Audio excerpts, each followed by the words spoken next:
دا د پاکستان لومړنی چیف جسټس میاں عبدالرشید صاحب دی چې په 1960 خوښه کې د پاکستان چیف جسټس پاتې شوی دی. د ایماندارۍ کیسې در سره په دې ویډیو کې شریکوم. خو چې کله د چیف جسټس نو د پاکستان حکومت جاپان ته 12 کروڑ روپۍ قرضه ورکړې و. چاته ورکړې و؟ جاپان ته 12 کروڑ روپۍ. په جاپان باندې اټم بم هم راورځېدل. هغه ټایم کې شدید مشکلاتو کې د غي معیشت چې کوم کمپلیټلی ډاون نو پاکستان ول 12 کروڑ روپۍ خرچه ورکړې و. اوس تاسو په 2025 کې وګورئ پاکستان په دې حالاتو کې دی چې چاله 12 کروڑ خو پرې د زویم چې 2-3 کروڑ قرضه هم پاکستان دی وخت کې چاله نشي ورکول. ځکه پاکستان خپل دومره قرضدار دی چې په لکونو په کروڑونو په اربونو روپۍ خو صرف د قرض اغا سود کې ورکړي.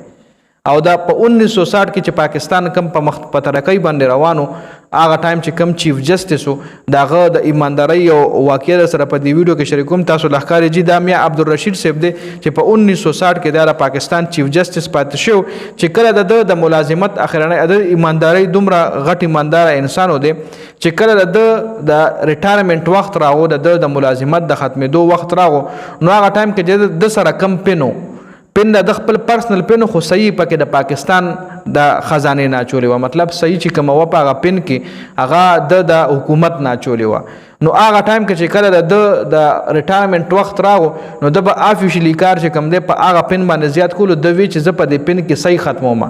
اسنه دا پن وای ز کوړ ته یو سم اور د کې دا صحیح د پاکستان د حکومت د پاکستان د خزانه ما سره لاړ شي.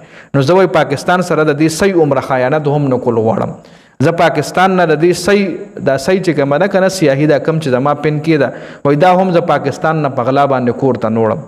نو تاسو خپل سوچو کوي چې یو چیف جسټس د پاکستان د خزانه سیاهي پوري د پن سیاهي سیوا چې هغه د کور ته نه وړه نشو نه وړه نو تاسو خپل سوچو کوي چې د نور سمره د ایماندارۍ فیصله کړې وي سمره خخ فیصله به د کړې وي د پاکستان د ترقۍ لپاره. اوس اسنه تاسو ډیر مرګري وای چې اوس خو د صحیح وخت نه دی یا په صحیح سوک سکه یا سی تاسو پیژنئ نه.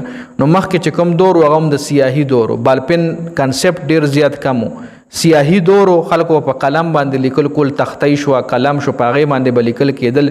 سیاهي به باقاعده په بازارونو کې خرڅېده د قلم به بیل سیاهي و او د پینونو به بیل سیاهي و چې هغه به استعمالیده په 1960 کې. تاسو خپل سوچ کوي چې هغه ټایم کې کم دور او نن سبا خو چې کمې فیصلې کېږي موستلی په لیپټاپ کې ډېر ججز وی چې لیپټاپ بالپن هم نه یوز کېږي. جی نن سبا فیصلې چې کمې وي هغه موستلی په دغه بالپن نن سبا خو ترقی شوی 2025 ته دنیا کمزله رسیدلې ده.